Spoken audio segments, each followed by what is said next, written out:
ഈ മാഫിയാസിൻ്റെ ആൾക്കാരെ വിലക്കെടുക്കാൻ എളുപ്പമാണ്. കുറച്ച് പൈസ കൊടുത്തു കഴിഞ്ഞാൽ ഈ രാജ്യങ്ങൾക്കെല്ലാം അത് വിലക്കെടുക്കാം. അവർ വിലക്കെടുത്തിട്ട് ആ റിസോഴ്സ് അവിടെ നിന്ന് കടത്തിക്കൊണ്ടുപോകും. ആരും ചോദിക്കാനും പറയാനൊന്നുമില്ല. ഈ ആണി കൊണ്ട് ഈ തലയ്ക്ക് അങ്ങ് അടിക്കും.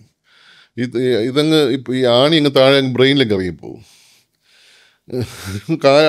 ഒരു കൈ എടുക്കാൻ പറ്റുന്നതാവും, ഒരു കാലെടുക്കാൻ പറ്റുന്നതാവും. നമ്മളിങ്ങനെ ഓപ്പറേഷൻ ചെയ്തുകൊണ്ടിരിക്കുമ്പോൾ ഈ പറഞ്ഞ ടെൻറ്റിൻ്റെ പുറത്തൂടെ ഈ പറഞ്ഞ ഈ ഡോം പോലത്തെ സാധനമാണ്. അത് കല്ല് ചറപറാ വരുന്നു, തിയേറ്ററിനകത്തേക്ക് കല്ല് വരുന്നു. ഒരുത്തിന് ഓടി ചാടി, 2-3 പേര് ഓടിച്ചാടി തിയേറ്ററിനകത്ത് കയറുന്നു.